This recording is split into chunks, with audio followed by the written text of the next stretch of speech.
Welcome to the channel. We're going to be talking about secured credit cards. They can make you or they can break your credit score. In today's video, we're going to be wrapping up the credit masterclass, focusing on secured credit cards, how to use them, best practices. Make sure to watch this entire video. Let's get started. Welcome to the channel, everyone. My name is Credit Coach Nicole Scott. If you are new around here, make sure that you have subscribed to the channel. Turn those bell notifications on, and do me a favor, if you have found value in the video, make sure to watch all of the episodes in the Credit Masterclass. Leave me a comment. I will leave all of the links for all of the different episodes under the Credit Masterclass. It is several episodes long. There is an entire slideshow that we have included in the course. It's only $24 for the year of 2024. So if you do want access to these slides and a bunch of other information, we have the funding, course, and more below down in the description. I've also left a comment pinged that has the link there as well. If you have questions, feel free to book a call. We have many phone calls available so you can talk with me, because I had other people taking my calls, and I get it. When you guys book a call with me, you want to speak to me, and I'm not above that by any means. I'm just a normal person that, had enough, I guess you can say, fear that I overcome. And if you did have a question, feel free to book a mini call using the link in the description. So again, guys, turn those bell notifications on. Hit that like button, share, subscribe, all those great things. If you talk about credit or business credit with friends and family, make sure to share these videos with them, because sharing is caring, and everyone really needs to know how to set up their personal credit for success. Let's get started. Secured credit cards are a very popular topic. In fact, you actually will probably need some secured credit cards when you are first building credit, because oftentimes banks or financial institutions might not necessarily want to be the first one to give you a credit card when you don't have any comparable credit, meaning you don't have any other credit cards with other banks. So oftentimes, if you have been a member with a credit union for some time, that can kind of bypass that. If you have been with a bank and you have an established relationship with them, sometimes that can bypass that. But even then, your credit just might not be strong enough, and you still might have to do what's called a secured credit card. And basically what that is we're just taking a sum of money and we're putting it into a credit card. And these funds are not going to be available to us. In fact, whatever we deposit for our secured credit card will be our credit limit.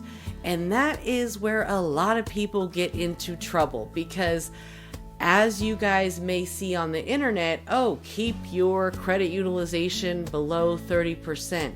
No, keep your credit utilization below 10%, preferably under 5%. And let me just kind of give you guys some gems. If you don't remember anything from this video, simply remember this. I'm talking to all my friends out there. Friend, are you there, friend? Can you hear me, friend? Can my friends in the back hear me? Y'all got me? Okay, let's go. Now, friends, you do not need to use your secured credit card. In fact, it is best not to use your secured credit card, especially with the banks that don't graduate. There's no future benefit. You just got a secured credit card because no one else would approve you, and you have to start somewhere, okay? Now, the only time that I really recommend using a secured credit card is if it graduates. So a lot of secured credit cards with like Discover, Navy Federal, there's a ton out there, right? I've done other videos about them. They will graduate. So yes, you want to use those type of secured cards. But then you have your just horrible secured credit cards. You've got Open Sky, you've got the Credit Card Builder, you've got First Progress. You've got all of these cards that really have no future benefit. They don't graduate. If in the future you needed the deposit back, you would have to close the account. And honestly, we don't want to close the account. That is totally counterproductive. So what I see a lot happening is, someone will open up a secured credit card and then a few months later, they're like, oh, I need that money back because I need to do some things with it. No, you cannot do that, okay? If you want to do that, you're better off doing a secured loan because you'll have access to the funds and you can get them back a lot quicker. The secured credit card is a very long process because we need at least 5 years worth of history for credit cards, okay? So you're gonna need to have a secured credit card for 5 years or more. And even then, we don't wanna cancel it because it's providing us with payment history, okay? So once you have these revolving credit cards open, revolving lines of credit, especially credit cards, because that's really what we're talking about, you have to keep them open, okay? Closing them is going to hurt you. We need to have anywhere between 6 to 10, you can even go up to 20 credit cards on the personal side. I think I have about 24, so I'm kind of done unless I did close some that I no longer need anymore because I'm at that point where I've had enough of those crappy secured ones. Like, what is the one that I absolutely cannot stand because it is so hard to make a payment with them. And when I first started with them, they actually gave me a late payment because I had 2 different accounts and they applied my payment to the wrong account. I want to say it's like First Progression or First Progress or one of those. I bet you I still have the card because I'll tell you what I do and what I always tell my clients to do is find you a nice little secure drawer and just put all of your credit cards in this drawer that you're not going to use. Like, here's a perfect example. Merrick Bank, Credit One, all these credit cards I am not going to use. Why? Because they're for decorational purposes only. They are not for me to use and abuse.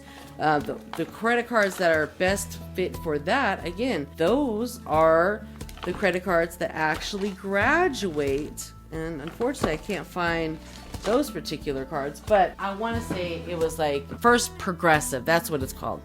Anyways, worst credit cards ever. So we're going to be going over some much better options for you guys today. Now, let's talk about some of the qualifications that we're looking for what we would want to consider a good secured credit card, okay? So we are looking for no or a low annual fee. A lot of secured credit cards have an annual fee of like $69 or $99. Like my First Progressive card, that annual fee is the only thing that ever gets charged to my account. And soon as it does, it runs up my credit utilization. So it screws everything up because, again, they're like $200 and $300 limits. So they're just, not great to have an annual fee on a low limit card. So it takes your utilization, over 10%, over 15%. So that's no good. Again, we're looking for cards that graduate to unsecured so we get our deposit back. So for example, with like Discover, you don't need to have a bank account with Discover to get a credit card with them. They have many different credit products that they can offer you. And guess what? If you do get a secured credit card, you would have it for approximately 7 months before they would graduate you to unsecured. Now, they automatically will graduate people after about 7 to 12 month period, okay? If they haven't graduated you after 12 months, you can always call them and ask about it, but their system automatically graduates people starting at 7 months after they have gotten the card. And if you want to graduate quicker, spend more, pay more. Put all of your spend on this card and pay it off almost immediately. Don't put on there what you can't pay back in cash. So treat it like a debit card, okay? That is the purpose. Spend, pay, because they're seeing that you spend, but you also pay, and you're managing your credit properly. Once you do that for about 7 months, and of course, make those on-time payments, make sure auto pay is set up just as a safety net. You can always pay more as you please. I always tell people pay your credit cards once a week or even twice a week, but just make sure that they go down to 0 when they report to the credit bureaus. So a lot of people don't quite understand how that works. Quick breakdown, what we want to do is just make sure that that credit card, that Discover card, and all of your other credit cards, you have a credit card tracking log, which I have a free one. I'll put it in the description for you guys. You just log all of your different credit cards and put as much information on there as possible. The 3 most important things are: when is the due date? What is a statement date, which is the last day of the billing cycle? So if you look at your credit card statement, it'll say this billing cycle is from this date to this date, okay? The very last date of your billing cycle, that is going to be the closing date of your billing cycle. That date and your due date are 2 different dates, okay? So you, my friend, want to make sure that you have paid your credit card balance to a 0. Yes, we're talking about goose eggs. 0. You do not need to leave a balance. That's another thing. Speaking to my friends in the back, they hear this stuff on YouTube and they say, oh, well, so-and-so told me that it's good to leave a balance. For what? Why do you need to leave a balance for the credit bureaus to see? It's not their business. Your business is with the credit card company. Let's keep it that way. We don't need all these folks in our business. You got too many balances on credit cards, you'll be out here looking too thirsty, especially when you're going after funding. If you're going after funding, you want to have everything zeroed out. Again, they want to give money to those who look like they don't necessarily need it. Now, we are talking about returns on deposits. Our goal is to find secured credit cards that have a deposit return to us in the form of a check. Like Discover, for example. Once you graduate with Discover, they're going to give you your deposit back in the form of a check, and they're going to graduate you probably to maybe say, a higher limit. I don't know what that limit might be. It's going to be dependent upon your spend. So that's why I always tell people, if you can do like a $500 or $1,000 deposit with Discover, that's going to be better. And then in about 7 months, as long as you spend, pay, they will give you back your deposit in the form of a check, and you can go about your business. We also want to keep in mind that secure cards are a part of building relationships. So we want to build relationships, aka get secured credit cards, with financial institutions that have a bright future for us. What does that mean? Simply this: if we can't use their credit products in the future, what's the point of having a credit card with them? We are looking to build relationships with banks and financial institutions that have credit products that we need, aka auto loans, home loans, business loans, business line of credit, business credit cards. You can start on the personal side and you can work your way on over to the business side. And that's the great thing about building up your relationship with banks. Credit is all about progression, right? If you can't show to handle or manage a $25,000 credit card, what makes you think the bank is just going to give you $50,000? If a bank just gives you $75,000 off the rip and you've never even shown that you can manage a $5,000 or $10,000 credit card, that's going to throw up some red flags. So that's why I always tell people, when you are building your credit profile, It's okay to start off, in the lower limits when you are doing secured credit cards, because over time, your credit is going to show progression. You're not going to just go from 1,000 to 75,000 overnight, or from 1,000 to 50,000. It just doesn't work that way. It takes time. Okay.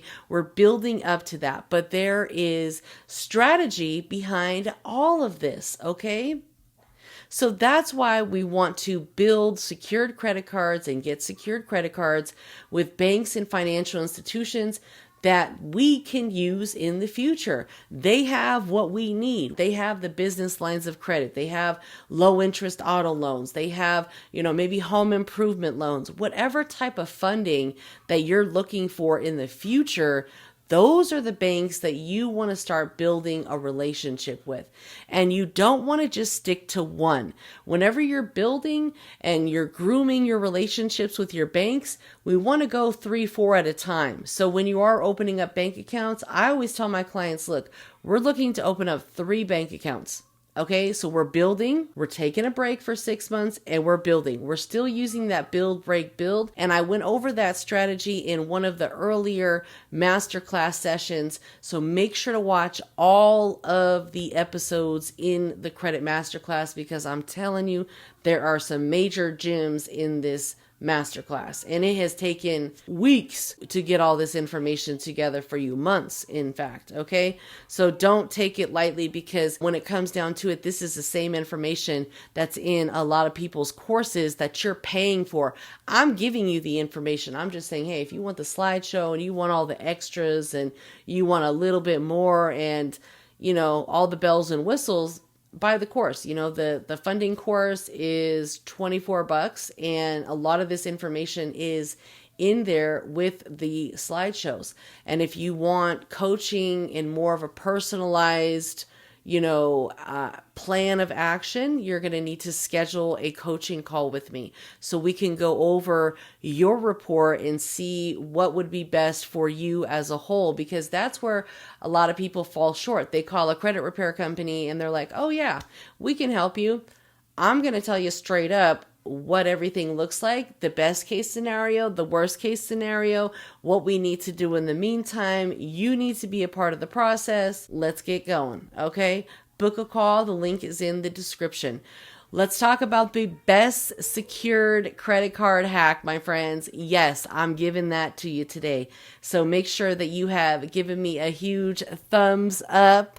Smash that like button, leave me a comment, and most importantly, share this video with a friend. Let's talk about the Navy Federal Secured Credit Card. Navy Federal is the #1 credit union, and I have done several videos about Navy Federal. My Navy Federal video days are now over. We are focusing on other banks and financial institutions that can provide just as much benefit to you. I have given you guys so many options, but I know that Navy Federal is still one of the most sought after banks, but some people simply don't qualify or simply don't realize that they qualify until we kind of go over things in details. So if you have questions, you can always book a call with me, but let's get back to this. So one of the easiest secure credit cards to get for people that have horrible, bad credit is the secured credit card with Navy Federal. I have seen people get approved for this card with, low 500 credit. Now, secured credit cards are you putting a deposit for the credit limit. The great thing about this card is there is no annual fee. You get 1% cash back on your purchases. There is no foreign transaction fees. It will protect you against any fraudulent charges. I do not recommend that you really, make any fraud charges. Some people will run up a card and then claim everything is fraud. That is the worst thing that you could possibly do when you are looking to build a relationship, is to make claims that are not true against your credit products and against purchases. So do not do that. You will get in a lot of trouble. But if you are a valid victim of identity theft, then you can make claims, and you should be protected. Now, Navy Federal has had a great influx of fraud that has been going on. I made a whole video about that. So if you are interested to learn about that, I've left the video link below regarding the good, the bad, and the ugly with Navy Federal. So Navy Federal will let you know how much you can secure. So you can do anywhere from 200 to 5,000. So 5,000 is the maximum that you can do for a secured credit card. They also have the secured loan, which I have that video on the secured loan hack, and that's a pretty detailed video. I'll leave the description below for the secured loan hack and how that works. But 5K is the max for the secured credit card. Now, after about 3 months, and this is pretty much with take this concept to any Navy Federal card, inside of the app, you can request a credit line increase, and it will not affect your credit score most of the time. Now, right inside of the app, there's a button that says request credit line increase. Once every 3 billing cycles, so about 95 days or so, we'll call it, but it has to be 3 full billing cycles, okay? So once 3 billing cycles have passed, you can get an increased limit automatically without any additional deposit by requesting a credit line increase. If for some reason you're not sure, you can always contact them over the phone, although I recommend doing everything in the app because then you're up against a computer system. Now, I would not request a line increase or anything if your credit is just not where you want it to be.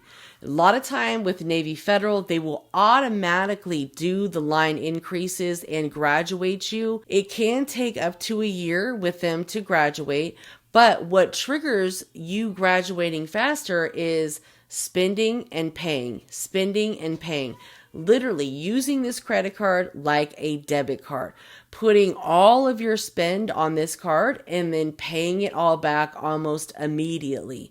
Of course, like I said before, and use this concept for all of your credit cards, you want to make sure that this card and all of your credit cards are paid to a 0 balance 5 business days prior to the closing statement date, okay? And again, that's the last day of your billing cycle for your credit card statement.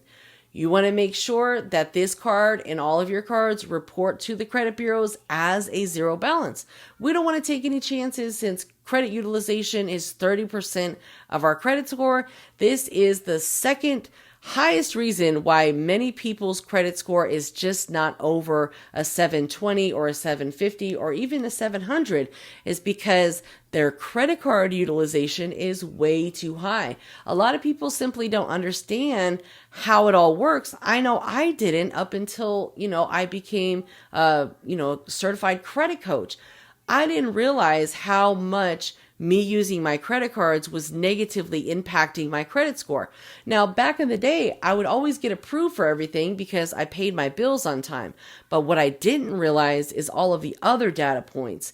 And that's what got me in trouble and always held me back from getting a 700 plus credit score. I had great credit because I paid my bills on time, but that utilization was where it got all funky for me. So don't fall victim of that. Don't fall victim to listening to what they tell you on the internet, because if your utilization is at 30%, that's just way too high. And that's what the internet says when you Google this type of information. So again, back to the subject at hand here.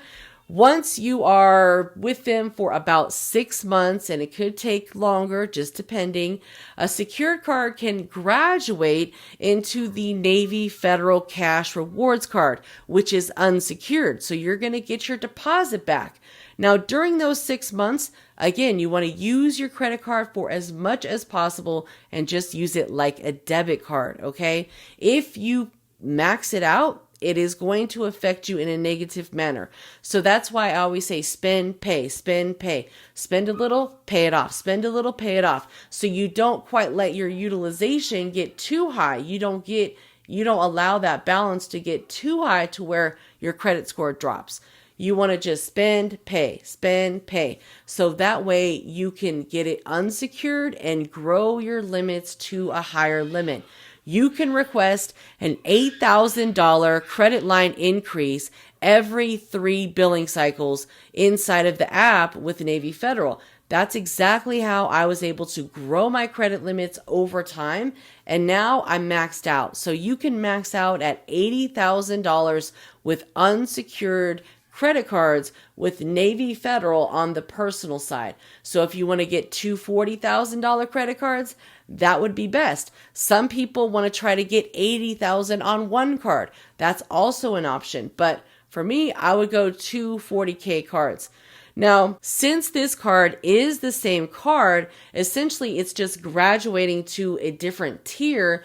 It will remain on your credit report as the same account because it is. So that means that you're still going to get all of that history.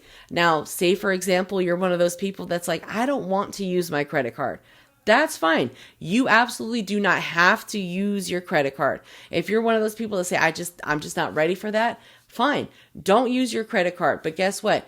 Just keep it open, okay? Put it in a drawer. Don't use it. Maybe spend it spend something small every 3 months or so and then pay it back immediately. So that way you just keep some activity on it. Even if you owe a zero balance, you are still going to get an on-time payment reported. And let me kind of tell you guys a quick story about someone that I helped. She came to me and she told me, I have no credit. I have nothing. When I looked at her credit report, she had a Wells Fargo secured credit card that she had lost and forgot about and knew nothing about it.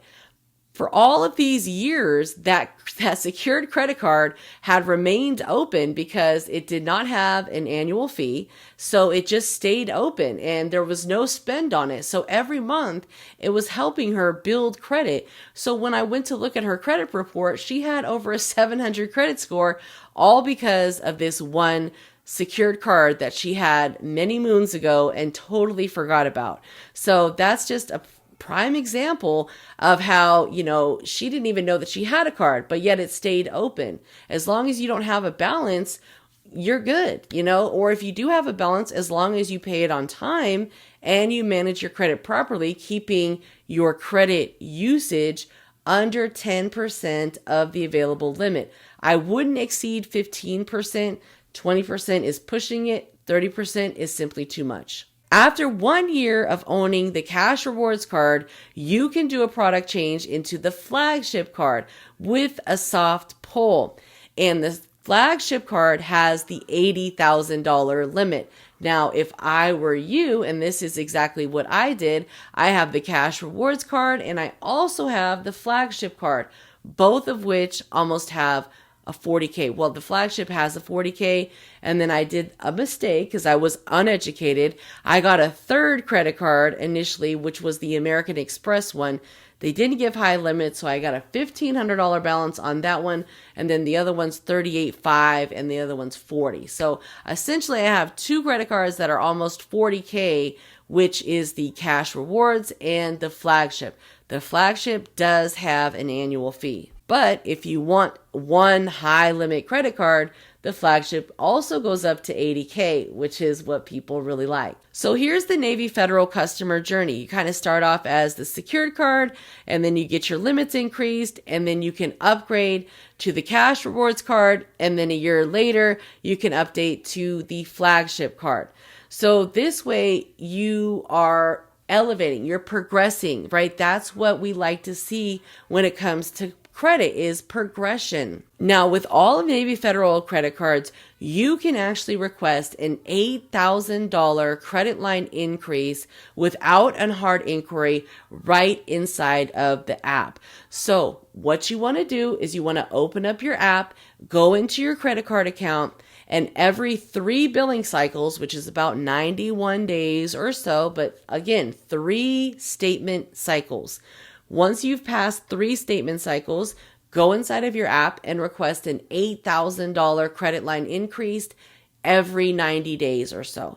That's going to help you elevate. So when they ask you what your credit line request is, $8K. every 91 days, 8K until you are maxed out. And again, you can max out at 80K. So whether it's one card at 80K or two cards at 40, or if you want three cards at, 25, 25, 10, whatever the case may be, I would only recommend two cards because you can get those at 40K. Now that's some real flex, having some 40, 40, 40, 40, 40. You know how they be doing on the internet. I'm showing my 40, 40. Let's talk about how to qualify for the secured card so that way you don't waste a hard inquiry. Now with Navy Federal and many other sites out there, you can do what's called pre-qualifying. What this does is it allows them to perform a soft credit pull. Discover offers a pre-qualification and so does Navy Federal. So if you go right to the Navy Federal website or inside of their app, you can pre-qualify for the secured credit card with Navy Federal. Now, what happens if you don't see that you are pre-qualified? You don't qualify at this time.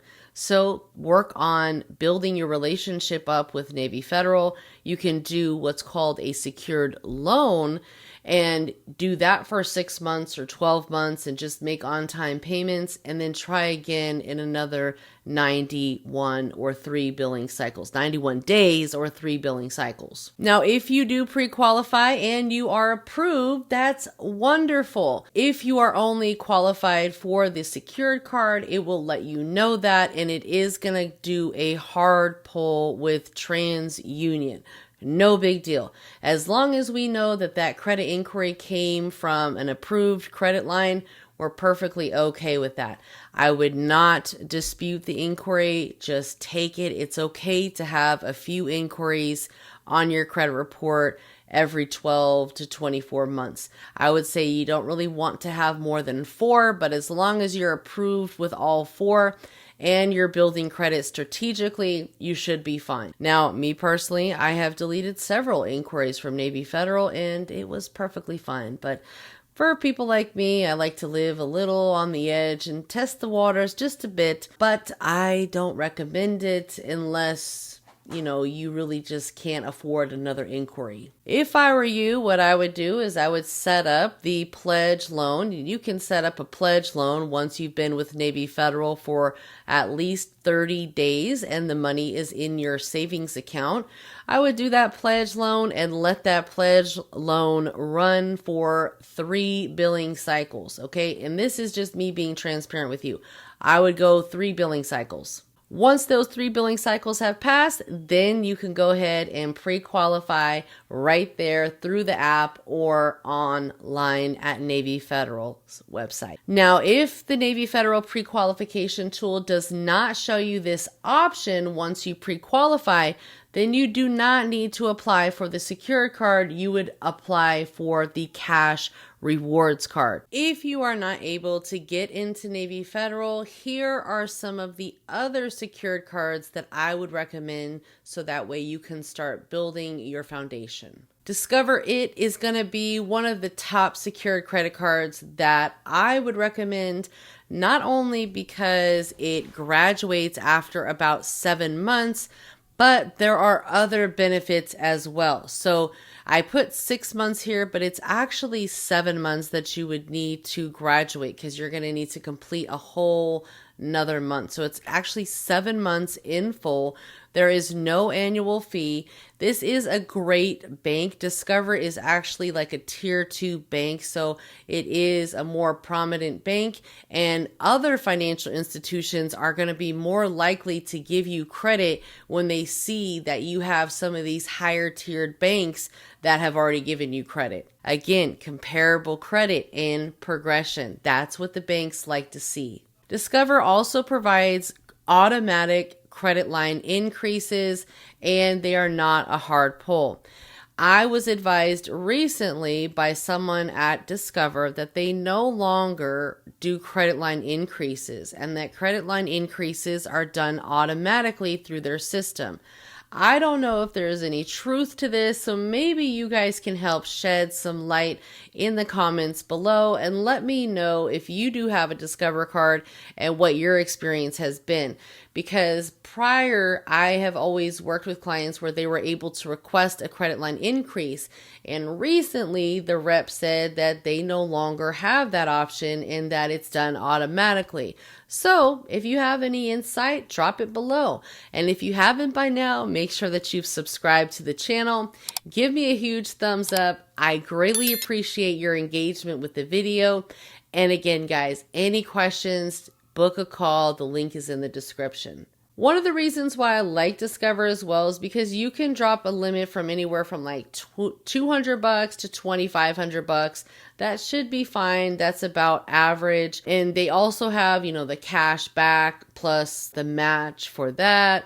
You can get 2% on gas stations and restaurants, 1% cash back on everything else. And then they have the cash back match program. So you can look into that. And with Discover, I've noticed that they primarily use Experian, but that's the thing with a lot of these banks and financial institutions, they could be potentially pulling from other bureaus. We just don't know because it can be different based on where you are located. Now, I'm in California, so what I generally see is they pull from Experian. But they could also be pulling from Equifax or TransUnion, and they could be pulling from two bureaus. But for the most part, I have just been seeing them pull from Experian. U.S. Bank Secured Credit Card. This is another secured credit card that I was able to use when I first started building credit. And I really like US Bank because not only will they graduate you, but they have other great credit products that they can offer in the future as well on the personal and the business side. So yes, US Bank does graduate, and the graduation process can take about 12 months. Now, for me, it took about 2 years for them to automatically graduate me, okay? So it did take a little bit longer, but I did not ever ask for a credit line increase. I never asked for anything. I just wanted to kind of test it out. I wasn't in any rush anyways. There are a few different secured credit products that they offer, and these two cards are the top two, and you can hold up to two. I really only recommend getting one because, again, you kind of want to diversify your profile. And US Bank is going to be a hard pull from Experian as well. Now, it may be a hard pull to graduate. Again, I did not ask. They automatically graduated me, and it did not cost a hard pull. But anytime you call into a financial institution and ask for a credit line increase or ask for, you know, a product change of some sort, it's primarily always going to be a hard pull, like Capital One, Navy Federal. All of these banks, if you call in and speak to a rep, most of the time it's going to be a hard pull, just letting you know. But if they have anywhere on their website, app, you can do it. Usually it's going to be a soft pull. So that's a little bit of gem for you guys. Here's the other US Bank Altitude Go secured Visa card, and it's got some good rewards on it. You can go up to 5K, anywhere from 300 to 5K.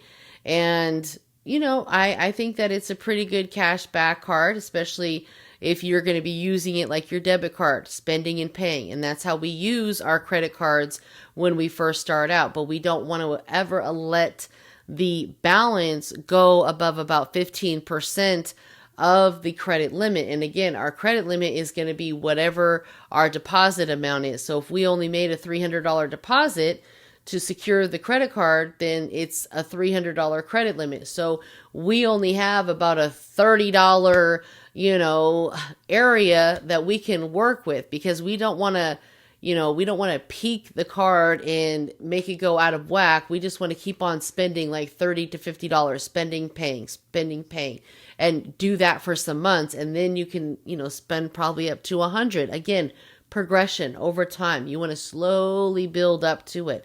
You don't want to just go from 0 to $300 if you have a $300 credit card, because that's going to make your credit score go way down. Okay. That's red flags being thrown all over the place. You never want to max out a credit card. So that's why you want to really pay attention to all of these data points. Okay. Here's the US Bank Cash Plus secured credit card. Also has some pretty good rewards, 5% cash back on 2 categories of your choice. And then you can go up to 5K, no annual fee. Again, we want to go for the cards that have a no annual fee. Now, here are some good data points that you guys should, just keep in mind, because from someone with a collection still on their TransUnion getting the card graduated. Now, this is a data point from the MyFICO, and they said it was going to be it was a hard pull for them on TransUnion. They used a FICO 8. Their credit score was a 642. Their overall credit utilization was about 44% across all of the cards.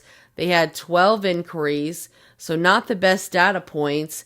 And then their overall average was 1 year and 9 months. They had 5 new trade lines since October between refinancing a car, Navy Federal, etc. They had 1 collection from 3.5 years ago, and they had several charge-offs from 3.5 years ago. 1 30-day late payment from February, but the rest of the lates were 2 years or older, because many times when you are working with a bank or a financial institution right now in 2024, they are looking at the last 24 months of history.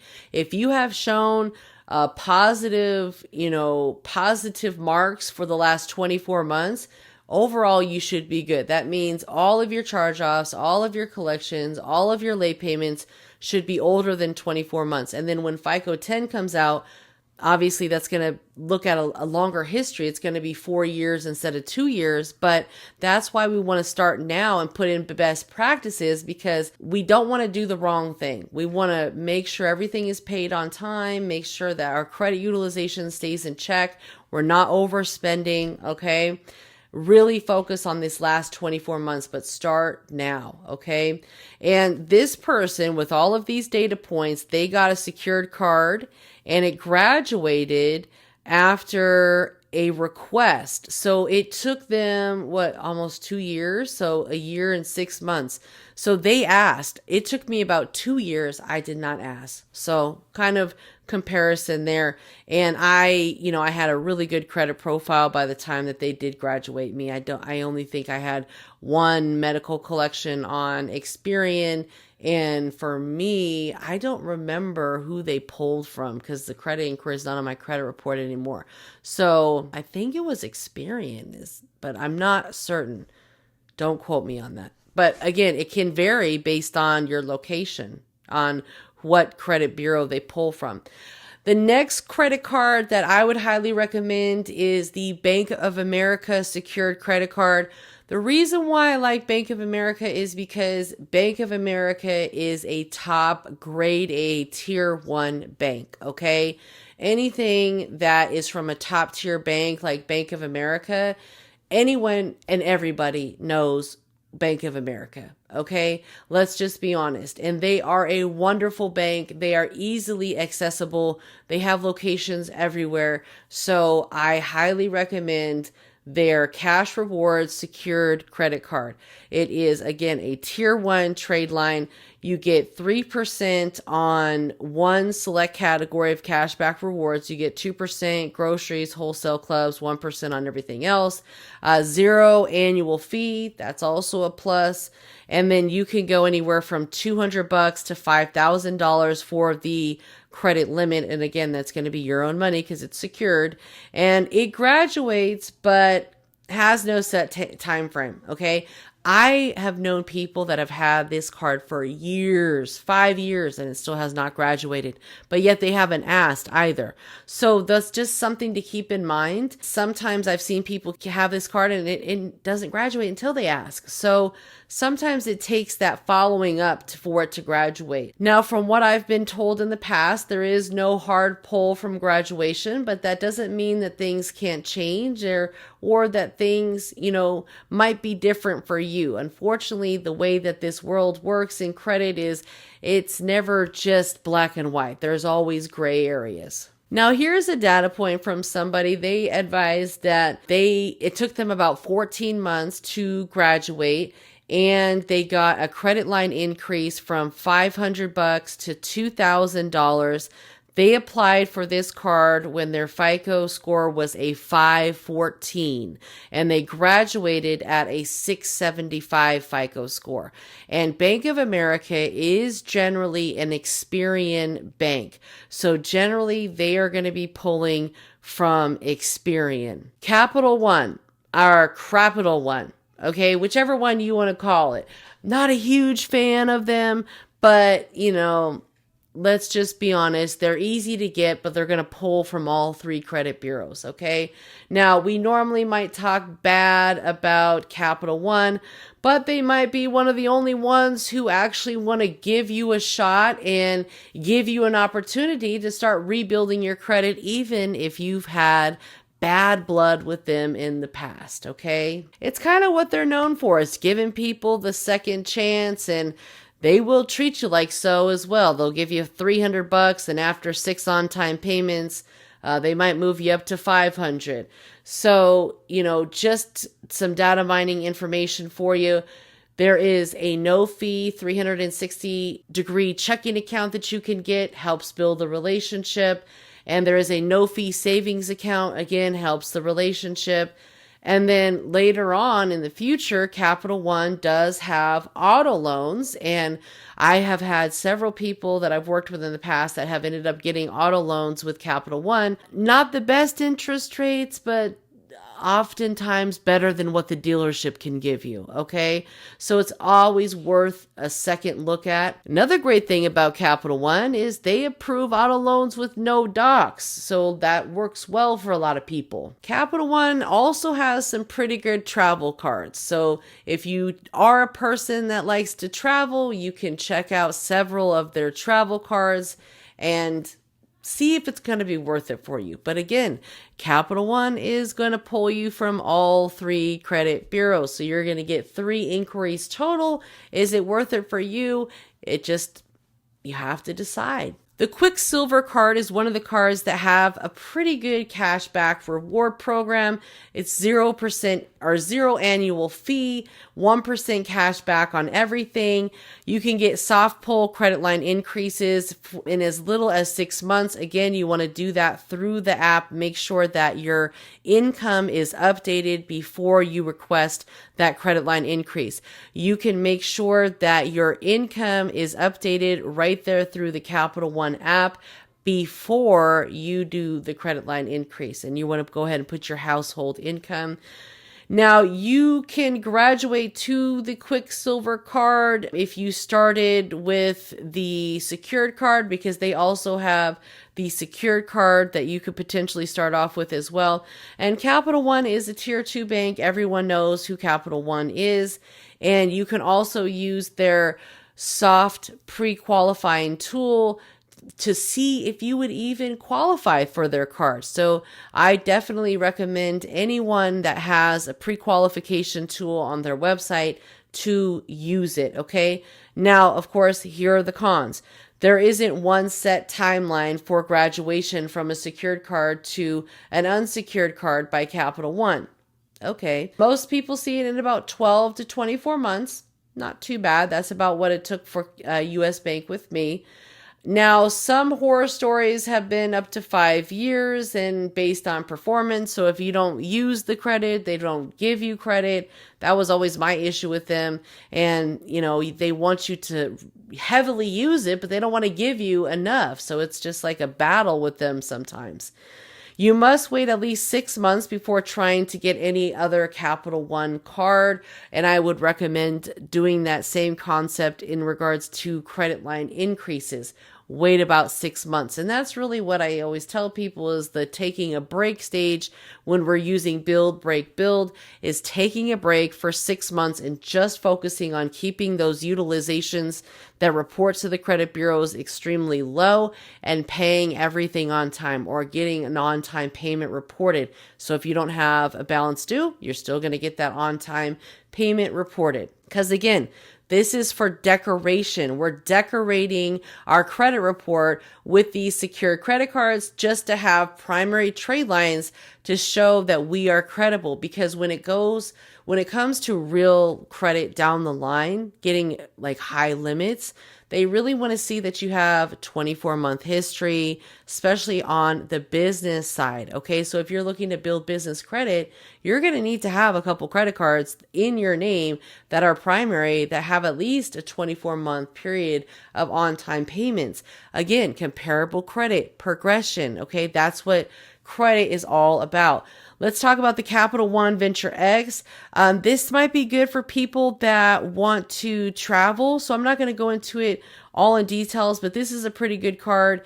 So we talked about the best starter cards.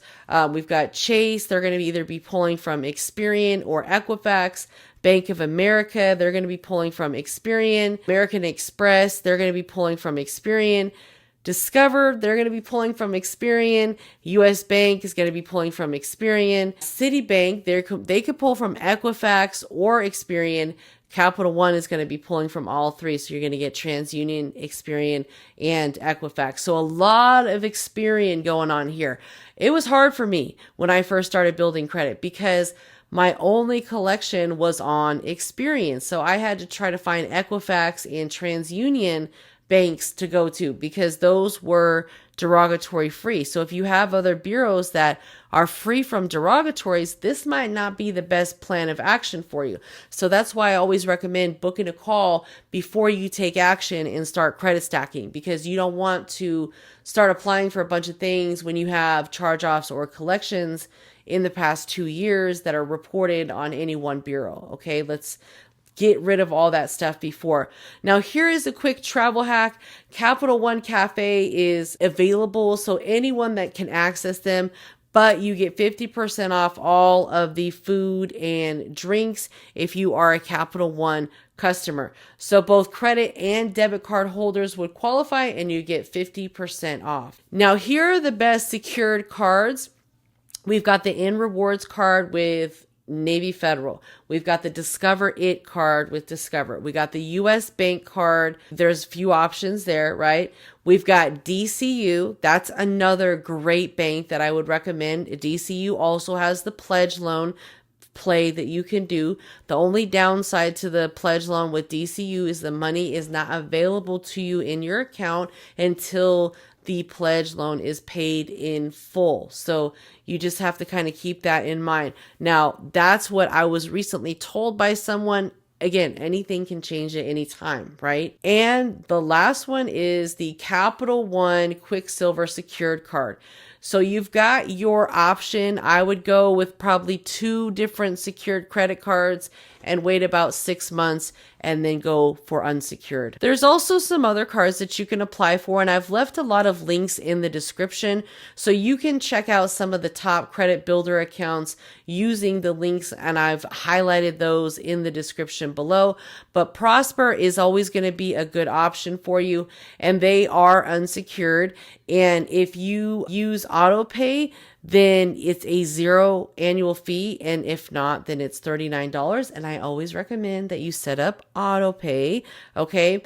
Now you do need to connect your bank account with Plaid. So that's why it's so important to have some established bank accounts when you are starting to build credit. If you have issues opening up bank accounts, book a call with me. Let's see what we can do to get those cleared up. We're going to need your check systems report. Go to checksystems.com, request your consumer report, and go to early warning. Request your consumer report.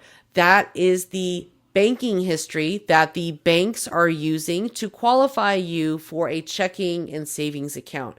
If there is any sort of negative information on those reports that they pull, you are going to get denied for an account. We cannot have that happen right now, okay? We are building, we are grooming, we need these bank accounts to be open. So if you are a Chime user, my friend, those days are over, okay? We are moving on to bigger and badder things in life, okay? Self-Visa secured card, I've left a link below for you guys to get that. And again, if you are getting a secured card, you need to plan on having it long term. This is not anything short that you want to just deposit and then close in 12 months. We need to keep these open for 5 to 7 years, if not longer, because honey, if you just open to close them, you're totally defeating the purpose. If you are unsure and you want to open to close, do it on the installment side with a pledge loan or some sort of installment account, not the revolving side. Okay. Self has a revolving and an installment side. How to treat your credit cards properly. This, my friends, is going to be life-changing for you. So make sure, again, if you haven't by now, subscribe to the channel, hit that like button, leave me some comments below. I need you to put at least 3 words and some emojis below if you have found value in any of these masterclass videos, because your engagement with the video helps my videos reach a wider audience. Because let me tell you something, nobody out there is breaking down credit the way that I do for you. And let me tell you something. If they do, you paid for it, okay? You paid for a course, but you're not finding anyone out there that is breaking it down like I am, okay? No, no, no. So let's talk about how to treat your cards correctly. Understand auto pay. Auto pay is going to be your best friend. That's why it's so important for you to have some established bank accounts open that we can set up auto pay, and you're getting like direct deposit into this account, so we can make sure that your auto pay is always going to be covered, because there's always money in this account. Okay. It is extremely smart to set up auto pay, and it is dumb to not set up auto pay. Okay. You have to make smart decisions. You have to use your credit card like a debit card, okay? Only spend what you can pay in cash. Avoid risky behavior, okay? Again, credit is gradual. Don't just go to max out your credit card, because that's going to have all sorts of red flags flying. Auto pay is something that is going to be required, okay? You can always pay manually as much as you want to besides your auto pay, because then when your auto pay comes around, it's going to be 0. You won't owe anything. So it's not going to take anything. Okay. But you always want to set up auto pay as a safety net. Gradual spend. Don't just go from maxing out your credit card right away. Start with 10%, move on to 15% of the credit, move on to 20%. Don't really go over 30% in the first year. Okay. We want to gradually show them that we can spend and pay, spend and pay, spend and pay, spend and pay. Okay.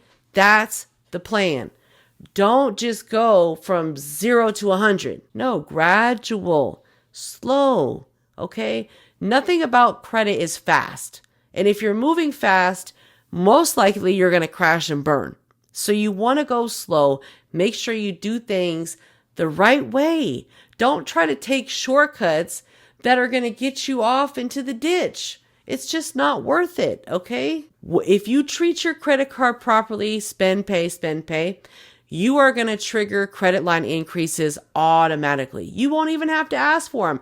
And guess what? Automatic credit line increases do not require a hard credit pull. So that's the great beauty about it. Like I always tell you guys, if you knew better, you would do better. So make sure that you've liked and subscribed. And of course, share it with a friend, family member, neighbor, anyone who's willing to listen and that wants to better their life by leveraging credit. Because in this day and age, you are not able to do anything anymore without a good credit score. And what is a good credit score in these days? Honestly, it's time to step our games up. we need a 720 plus. We need to stand out from everyone else. The goal is 750 plus, okay?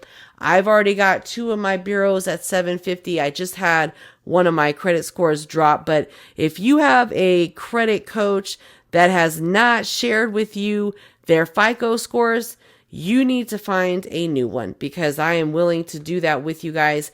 I use the MyFICO app, and if you are interested in signing up for MyFICO, where it gives you the true FICO scores in any FICO model, this is going to be your best friend. And I highly recommend the MyFICO app. So as long as I can get mine to load, I can share with you guys. My credit score just went down with Experian, and it hasn't quite updated yet, so it should go back up. They actually just all went back down, but Equifax is a 793, TransUnion is a 766, and Experian is a 707. Now, I am disgusted with the 707, to be honest with you, because that's just is not acceptable. That is not acceptable.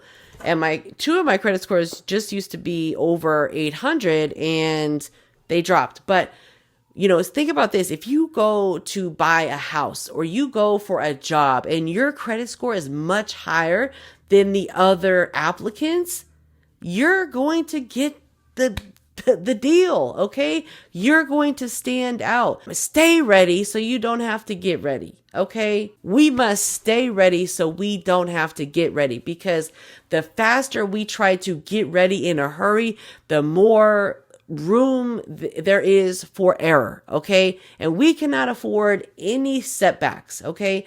That's why it is so important to set up autopay and make sure every credit account that reports to your personal credit report is set up on autopay, so you never run the risk of getting a late payment. Let's talk about the statement date versus the due date.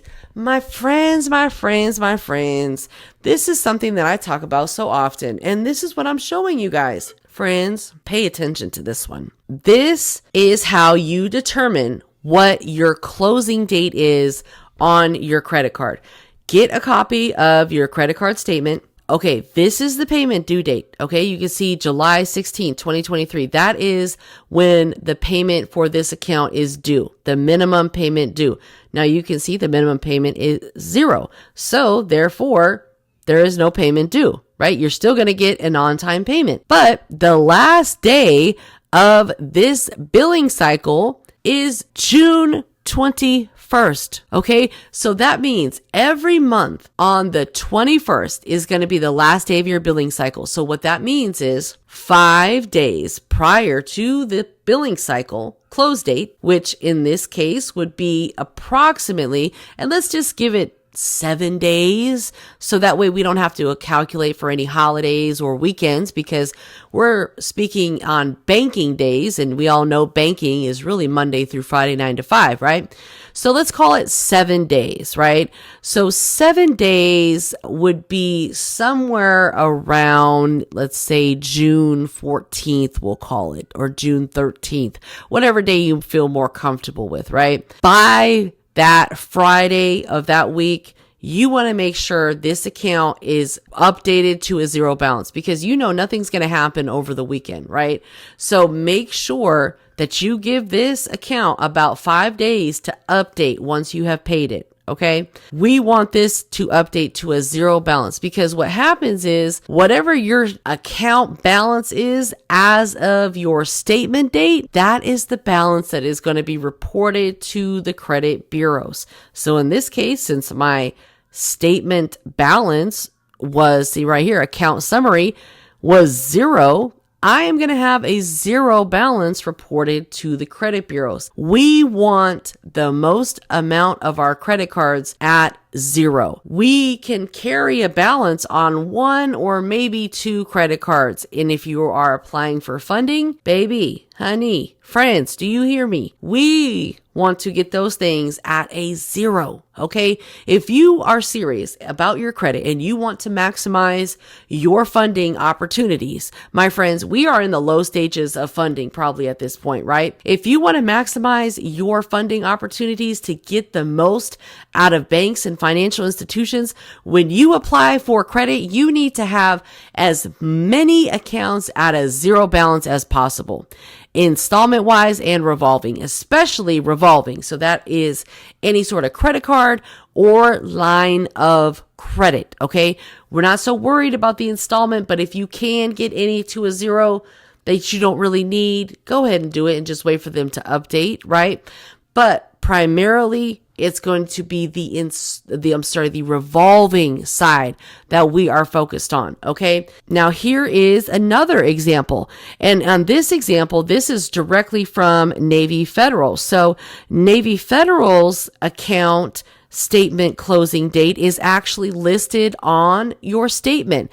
Some account statements will not list the closing date, and you kind of just have to know this information to figure it out. And when you try to call them and ask them for it, a lot of the representatives don't even know what you're talking about.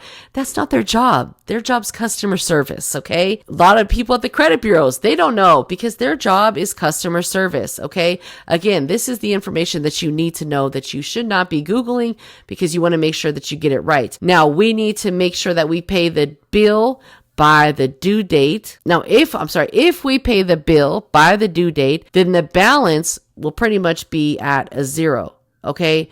So that's why we always want to make sure that we pay everything 5 days prior to the closing date. So in this case with Navy Federal, it says right here, the statement closing date is the 9th. So that means every month on the 9th, that's when your statement date is closing. Okay. And you can see here it's 0 and the due date is the 6th. But if I pay my balance by the 9th, I wouldn't have a due date by the due date. I wouldn't have a balance due by the due date because I would have already paid it because I'm paying before the due date. Okay.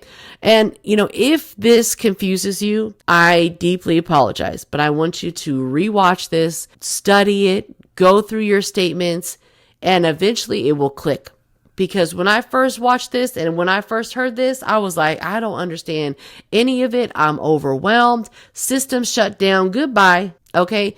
Sometimes you have to rewatch things. Don't feel bad. This is not stuff that we were taught. This is not something that is in our educational system. Okay. We all have to figure it out. How I figured it out, I had to go through the motions myself. But that's why I became a credit coach, so I can educate you guys and you don't have to pay to go through the motions. You don't have to endure what some of my clients have endured and what I have endured throughout my journey because you guys are going to be educated. Why? Because you simply went to YouTube University and you found Credit Coach Nicole Scott on YouTube University. And I just want to thank you guys so much for supporting my channel. It means the world to me, guys. I could not be here without you. And I know some of you that have been following me since I had 200 subscribers and you're like, oh my God, I love you. And it's like now, I'm close to 20K and we just want to keep on growing. So the more that you share the content, the more that you engage with the content. I don't run ads. I do everything organically because it's something that I'm truly passionate about is teaching you guys. So the more that you guys engage with my video, like, comment, share, subscribe, make sure that you turn your bell notifications on, the more it's going to help this information get out to more people because I'm not charging for this information. This is free information that people need to know so they can get to the next level with their credit, truly. Let's talk about AUs. AUs are authorized users. This is the fastest way to boost your credit score, my friends. And I had never even heard of an AU before I really learned about credit. And like I said, before I was educated about credit, I could never get into the 700s. I would just go between like a 750 and a 780, right? And I would still get approved, but my credit score was trash and I just could never figure it out. So basically an authorized user is when someone adds you to their credit cards as an authorized user. They receive a card in the mail. They would need to activate the card and you would inherit that card's history and that credit limit. It's a great thing, but we are looking for some certain data points that they must, fall under.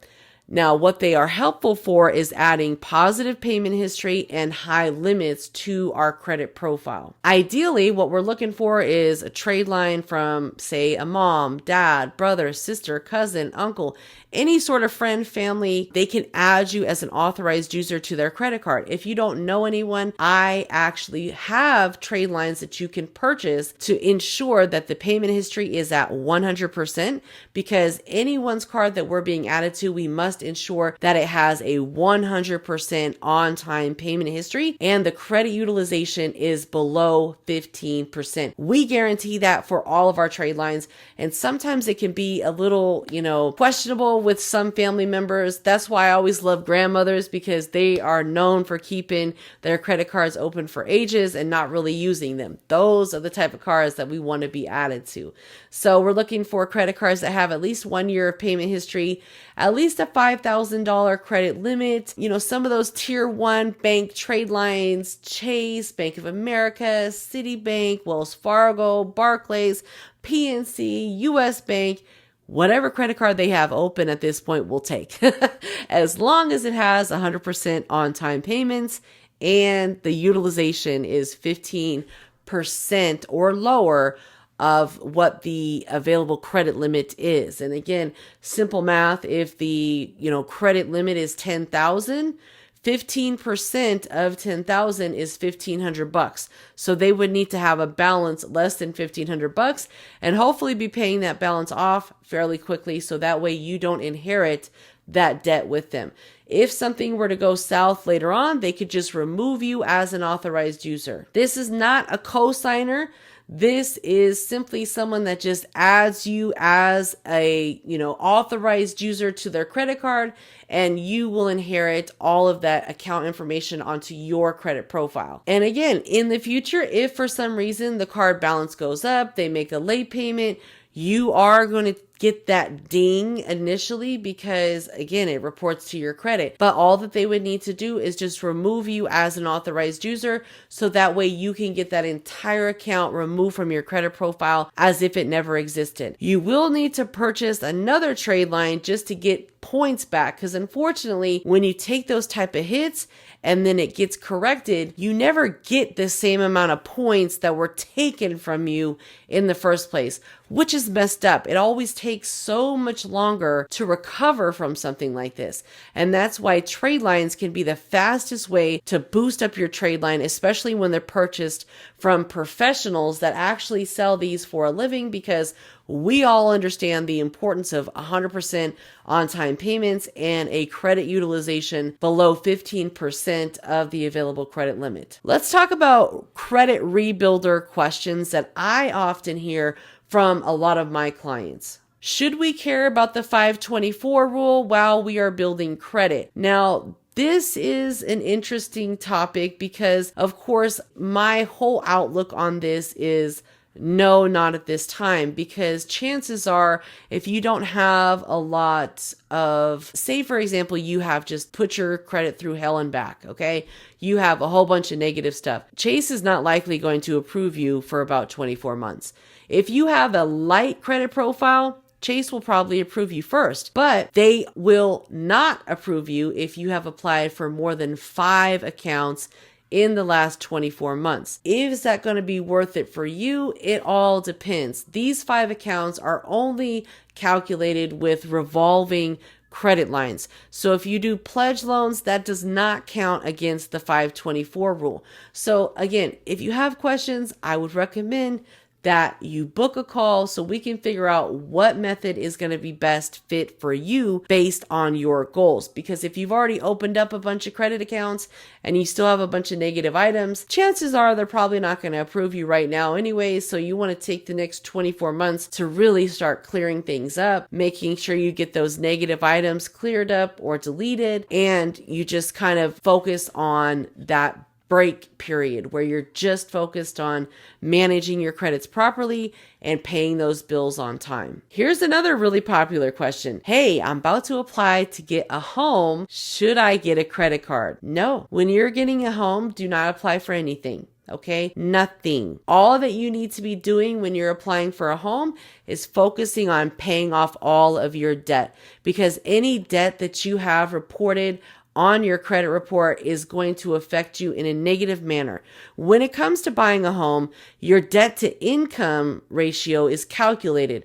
So any outstanding debt that you have on credit cards are going to negatively impact you. So that's why I always tell people your credit cards are just for decorational purposes to really get you to the bigger stuff like buying a home, buying a car with a lower interest rate so you have a lower car payment. You can get a nicer car for a lower car payment and make less money than person B over here who makes a shit ton of money, but they make so much money they could care less if they're flushing $500 a month down the drain in interest. As long as they got approved, they don't care. But guess what? When they don't make that same type of money anymore, it's going to make a whole hell of a lot of difference, okay? So we have to make smart financial decisions for ourselves now. Start getting ready, okay? Because the time is coming. And if you are planning to purchase a home, you have to start planning years in advance, okay? Now, how to look for banks in your area.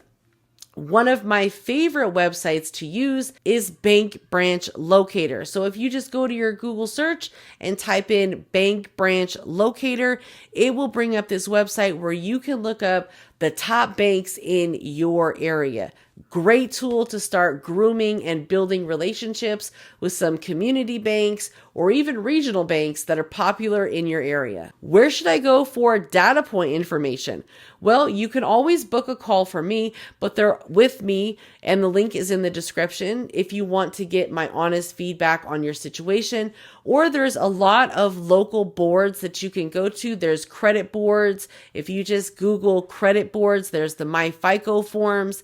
There's creditboards.com. There's a ton of different resources that you can look at. One of my favorite resources is creditboards.com because you can look at different people that have applied for different credit cards, take a look at their data points, see if they were approved or denied. Usually it's going to tell you what their data points when they were approved, and it just gives some really great information.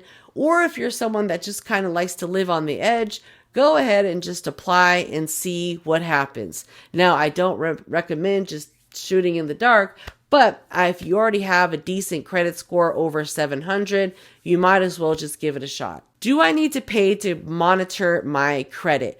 Yes and no. Right now, you can get your credit reports through the My Annual Credit Report, and a lot of them are going to be free up through this year of 2024. However, you're not going to know what your credit score is. And while the data on your credit report is obviously most important, knowing your score is also important as well.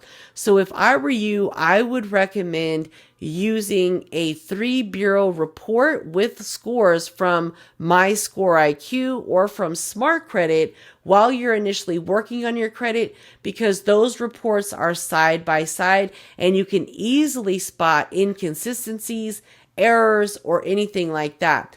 MyScore IQ is from the same makers as Identity IQ. It's just the FICO 8 scoring model. Once you've graduated and you don't really have a lot of negatives that you need to work on cleaning up, I would recommend the MyFICO app, because that's going to give you all of the different FICO variations, from the mortgages to the credit cards, FICO 8, FICO 9. You can look at all of these different FICO variations that are available so you can get an idea of maybe some of the things that you would need to adjust to make those scores go up. Because if you are looking to purchase a home, a lot of times mortgage are looking at FICO 5 or FICO 2, and unfortunately, those FICO models are always much lower than your FICO 8 and your FICO 9. So you want to definitely bring down your credit utilization and focus on just making sure everything reports at 0 for months to come, because that's another factor that they look at, is how much debt is being reported month after month. So the more months that you can go with, say a 0 balance on revolving credit cards, the better, especially when you're coming up to purchase a home, because they don't like to, give to people that show signs of risk or show spikes in spending. So we want to keep all of our spending extremely low on our credit cards coming up to those, last, 6 months when it comes to buying a house, because you're going to have to give the last 3 months worth of bank statements. In some cases, it might be up to the last 12 months.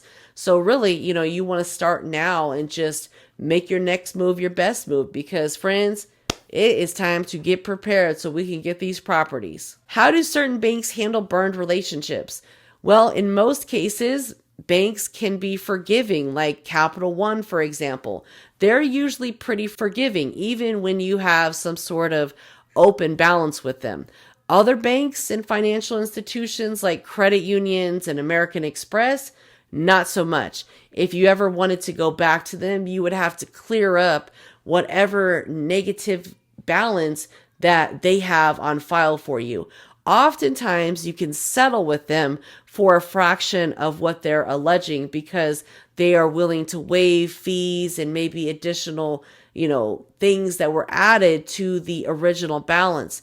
A lot of times you can negotiate with them and try to settle so that way you can settle up any old balances with them and just start over. So ultimately, it does depend on the bank, but I would always recommend disputing it, validating it, and then ultimately, if it is yours, once that amount has been validated, to settle it. Navy Federal, they hold collections internally. They've recently partnered with some of the larger credit collection companies like LVNV and a lot of attorneys that will sue you for old debts. Now, there is time-barred debts, so in most states, they're not able to sue you 4 years from the first date of delinquency. Now, if you ever wanted to go back into Navy Federal, you must pay back the debts in full, even if they were discharged via bankruptcy.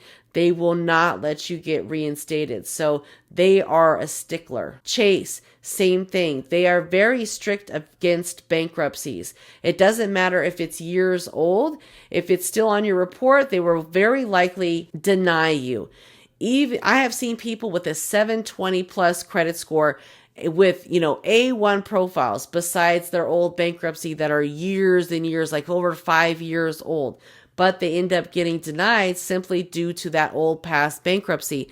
And I will share my personal story with Chase. I had bad blood with Chase back in the day when everything went south and I lost my corporate job. Now, I was able to settle with Chase, but it took me about 4 years from the time that I settled with them to get back into their good grace. I had applied with them several times over that 4-year period, and each time they simply told me no. But I maintained a checking account on the personal side and on the business. No, actually, I had a business account with them for quite a while, and then I ended up closing that account. But I did maintain a personal account, and I had a business checking account with them for about 2.5 years. So, but I did maintain that personal account, and I was actually approved just recently for a personal credit card, $17,000, and a business credit card that I do not have a business checking account with them anymore, and I got $22,000. So you can get a couple different credit cards with them, especially if you own a business. I would recommend, going after as much as possible with them because Chase is a great bank, as we all know, and they have some really great introduction offers if you can qualify for their cards. American Express, they're another one that is super strict. And if you have any bad blood with them, you would need to clear that up before you come back and ask them for credit. And it could take you a while to recover from this. So if you are blacklisted, it could take you 7 to 10 years. So that's why I always recommend just make right with them and do what you have to do to get back into their good grace. American Express holds their debts internally. So like Chase, they don't give their debts to a third party. They hold all of their debts internally. So when I settled my debt with Chase years and years later, I actually made my payment arrangements directly with Chase. And they straight up told me if I miss one payment, all bets are off. So I made sure to make right on all of my payments every month. I set up auto pay and I just got it over with. Same thing with American Express. They do not play. Okay. These major banks, these big banks, they do not play. Do not play with them. Okay. Don't try to run off on the plug. Okay.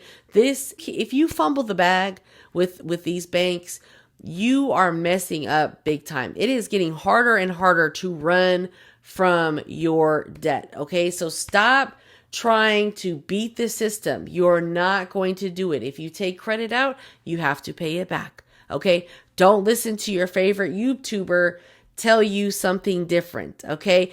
I need to be your new favorite YouTuber when it comes to credit, because let me tell you something. I give you the information that you need to know, not what you want to hear, not what sounds good. Because if it was all that easy, everyone would just have great credit, right? But it's not that easy. It's never going to be that easy. Okay. There's always going to be hurdles. There's always going to be that gray area. There's always going to be that little bit of information that they left out that cost you a whole hell of a lot. Okay.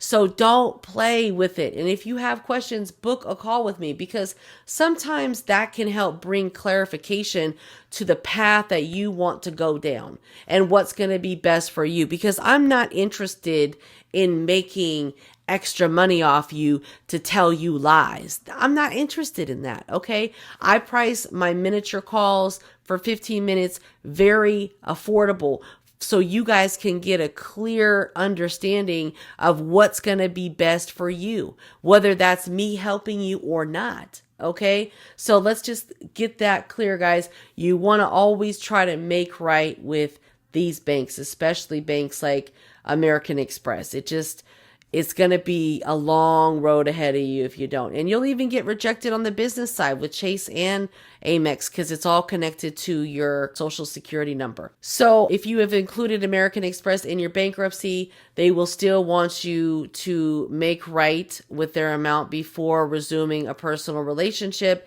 even if it was wiped off of your liability due to the bankruptcy. They also might want a payment from an attorney, not you directly, so it can get a little hairy in those type of situations. So data mining for the relationship with American Express. And this is just, me giving you some data points that might help you. It doesn't mean that these are going to be something that, is going to work for you, because everyone is at a different place in their credit journey. And there's just so many avenues, and there's so many variations, and there's so much gray area when it comes to credit, and every story is going to be different. So, take it with it what you will. And that's why I do the Credit Concept podcast, so I can give you the concept behind credit so you guys can educate yourselves and make the best decision for you with the concept. Okay. So if you have had a business checking account, eventually you can go for the business line of credit. So there used to be Cabbage. Cabbage is now the American Express business line of credit. I have had them request tax returns from people. I've seen them request bank statements from people, but that's okay. Just give them what they're requesting, because they just want to make sure that you're a legitimate business. And oftentimes they just need to verify you. Even if the numbers are a lot lower, that's okay. But that's why you never want to totally fib with American Express. All right. They will use Plaid to connect to your banking account. They did that for one of my clients, and they still requested 3 months worth of bank statements and a whole bunch of other stuff. So I'm just letting you know the business line of credit could be a little bit more document required versus some of their charge cards and their credit cards on the business side. Both are still really great options, especially for new business owners, but I would go after the business credit cards and charge cards first, especially because you can get so many of them. I think you can get up to 14. I have a whole American Express masterclass. I'll leave the link in the description so you can watch that masterclass, because it's got some gems in it. Amex Optima, another second chance credit card. So if you've messed up with them in the past, you can get the Amex Optima. But again, if it's just not something that's going to be worth it for you, then don't waste your time with it, because there are so many other banks and financial institutions. But if you're someone that loves to travel and, Amex is the best option for you, then you want to make right and get back with them, because they do have some amazing travel benefits and, the Cetarian lounges and just everything that comes along with it. So just make no mistake. Don't do wrong by these banks. Okay. Don't think that you're going to just do them wrong and you're going to get away with it. You're not. It's going to be a lot harder. So just make right and do the right thing. You shouldn't have to deal with it. But I know things happen, and unfortunately, that's what happened to me. It was unfortunate. But again, I wasn't educated about credit either. So those two things really clashed. But don't feel bad about it, because we as humans, we're not educated about credit. So don't feel bad. Now, some basic data points about the Optima are listed here. I'm not going to go over them in full, but you guys can kind of just take a screenshot and do with it what you will. Now, there's also the Doctor of Credit that has some really great data points, and this is from them. So you can read that and, kind of go over that. But the Optima was given to this person 3 weeks after paying off the charge off. So that's pretty good turnaround time for them to say, hey, if you make right with us, we will extend credit to you again, and we can start rebuilding our relationship again. Now, if you are on the recovery path with American Express, you would just need to contact them directly to either make a payment arrangement or make a one-time settlement offer payment to get that account paid in full and settled, so they can then update the account balance to 0, and that would then update to the credit bureaus as 0 as well. Then you would want to request to get the Amex Optima card. Use the Optima card for about 12 months responsibly, and then you can check if you pre-qualify for some of their other credit cards. You may get targeted sooner, and that's perfectly fine. But you can also reverse being on their blacklist, which is what you want. You may be eligible for business credit cards as well. So that's why you always want to take advantage of, as much as you can by leveraging personal and business credit. Citibank, they are generally very unforgiving, okay? And it looks like sometimes their store credit cards that they do the underwriting for, like Best Buy and Home Depot, even Costco, those cards can be easiest to kind of get your foot in the door. And what I've noticed is a lot of the store cards are pulling from Equifax and possibly Experian.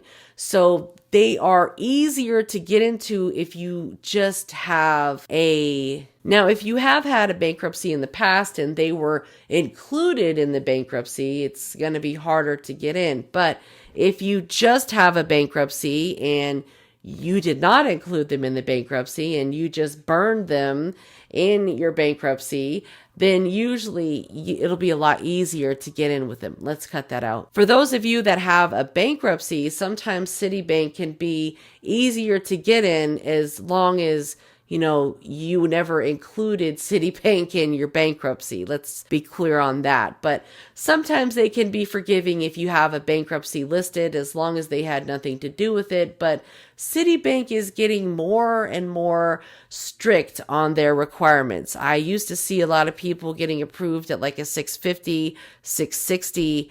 Now I'm starting to see about a 680 plus. And that's really what is happening for a lot of banks and financial institutions, is they are tightening up those approvals. So that way, they are only working with people that are serious. So that's why it's so important for you guys to learn this information now and start applying it versus, not doing anything at all and just expect someone else to do it for you, because it's not. No one can do these type of things for you. We're going to go over some bonus information in the next episode, guys. So if you have stuck around this long for episode 6, I highly, highly thank you. I just need to make sure that you have subscribed, turned the bell notifications on, hit that like button, leave me some comments below if you found value in today's video. But most importantly, watch all of the videos in the credit repair playlist. It's going to be coming up in one of these corners next. Take care.